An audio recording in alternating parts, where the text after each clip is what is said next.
What is up, y'all? I hope you're doing well. We're here for our weekly energy oracle forecast. I pre-shuffled and I started the video. I started it over, but our first card was Awaken. We have something that we're really awakening to, and our eyes are getting opened wide up about something this week. I feel like something is coming out into the open that's making something very clear. And maybe it's being confirmed for you, and maybe it's helping you get over or get past something that was difficult for you to overcome. Like, if you're seeing something clearly, maybe this can help you let go of a mindset that was keeping you stuck on something and preventing you from moving on or moving forward from it. It's like when you wake up one morning and you've been through something, maybe a betrayal or a breakup, and you've been carrying this like weight around about it. And then like one day you like see everything so clearly and you're like, oh, I was so wrong, and I can see everything so clearly now. And I don't know how I missed, the red flags before, or those little hints or clues. But now, whoa, awake. So yeah, there's a lot of things coming into light that were previously hidden, secrets, things in the subconscious, right? I know over this past weekend, there have been so many little things come up into my awareness about how my childhood trauma is manifesting now in trauma responses. And it was something that like I was dancing around the outskirts and I could see it and I could describe it in broad strokes, but really being able to pinpoint like, okay, this traumatic experience in childhood can cause like these things to be, symptoms of your adulthood. And you're just like, oh, this is my pattern and this is how it plays out. And this is the lesson I always have to keep learning because of this. And so it's like awakening finally, like, oh my gosh, I'm putting the pieces together, right? And it's not enough to just be like, okay, well, this is my attachment style. And, my dad was always this way, so that probably is what makes me this way.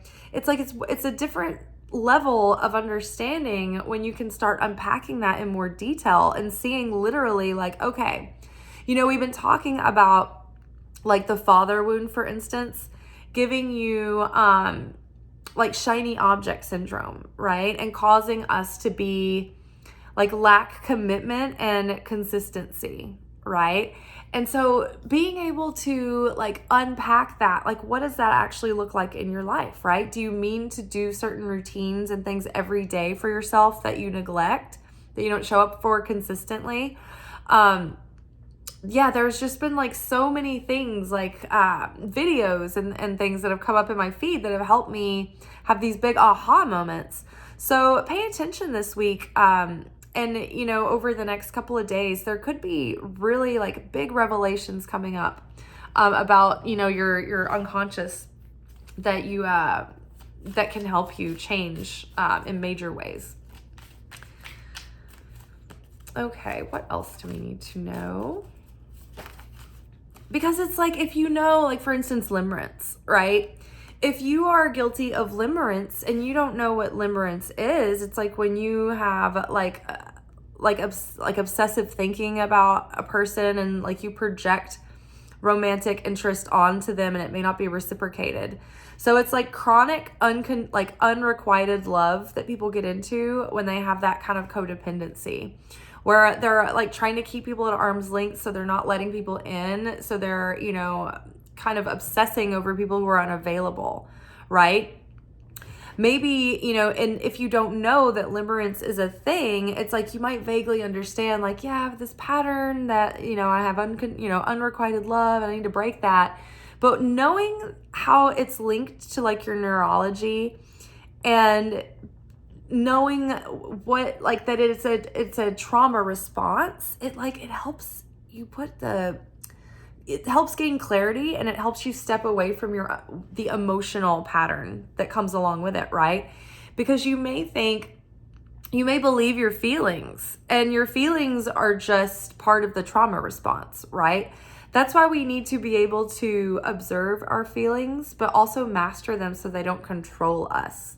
Because even if like our feelings say we really feel like we feel, but it's because of a trauma response and it's leading us around in limerence. It's like, okay, thinking like, okay, my feelings are valid and I should pay attention to them. Simply thinking that is going to have you continue to double down in the limerence, because you're like, well, my feelings are valid, so I obviously need to explore these and you know, and whatnot. And it's like, okay, maybe not. You know, maybe knowing that like I feel this way, but I feel this way because of the limerence, because of the childhood trauma, it helps you sober up from the drunken inebriation of like, you know, getting caught up in the story that is attached to your feelings. We have beginning here. So I think that too, like having this awakening is going to finally give us the new beginning that we've been hoping for. It's hard to go into a new cycle and a new beginning if you're still repeating those old like cycles, those old patterns, right? You know, if you tend to fight, right? You cause chaos and conflict everywhere you go. Maybe you freeze, right? And you freeze up and you know you need to be doing things. This is another symptom of childhood trauma, the freezing. So what that might look like is like you think that it's going to be in a moment where, oh, everything's so tense. I'm in a chaotic situation and I'm frozen up and I don't know what to do. But what it looks like on a day-to-day basis is that you sit down with a things to do list and say you're going to pursue like a creative project or a dream or a goal, or you're, you know, trying to job search or something like that.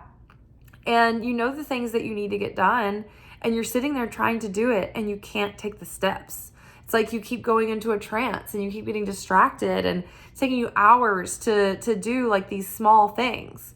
But when you have done work on your neurology and you have a regulated nervous system, in those moments you're like, oh my gosh, I can sit down and do the same amount of work in like 30 minutes. So it's like, then we beat ourselves up because it's like, why are we always procrastinating? Why can't we just, you know, be functional like other people and all this stuff? And so not knowing that it's just part of a post-traumatic stress syndrome that's on a loop that can be interrupted, and you can rewrite that subconscious. And it really does give you like an opportunity for a new beginning, because otherwise you wouldn't have seen it. You would have just kept going around and around and around. Same story, same cycle, same behavior, right? So thank God that we've awakened to this so we can break the pattern and we can actually have a shot at a real new beginning.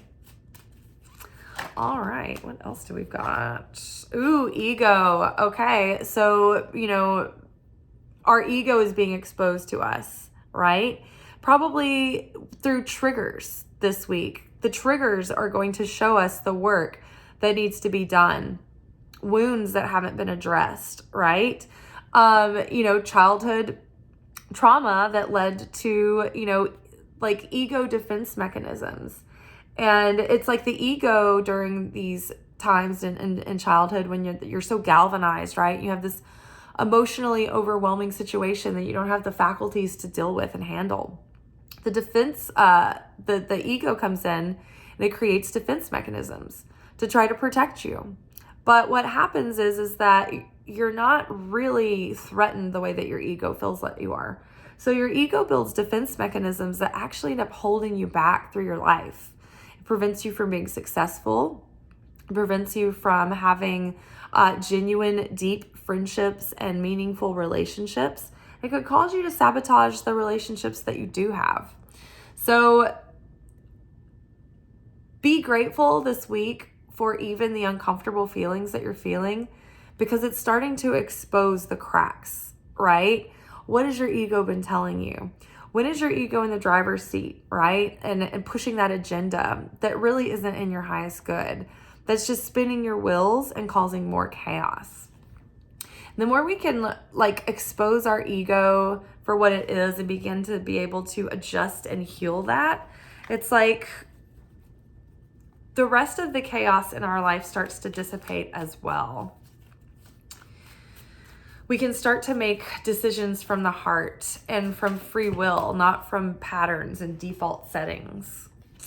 and dream. So yeah, it's like when we start to quiet our ego mind, our monkey brain, we can actually start visualizing the dreams that we have and the things that we want to build and create. Look at the difference between these heads, these minds. The ego is like got all these weeds growing up in the garden, right? It's choking the beautiful blooms that want to blossom.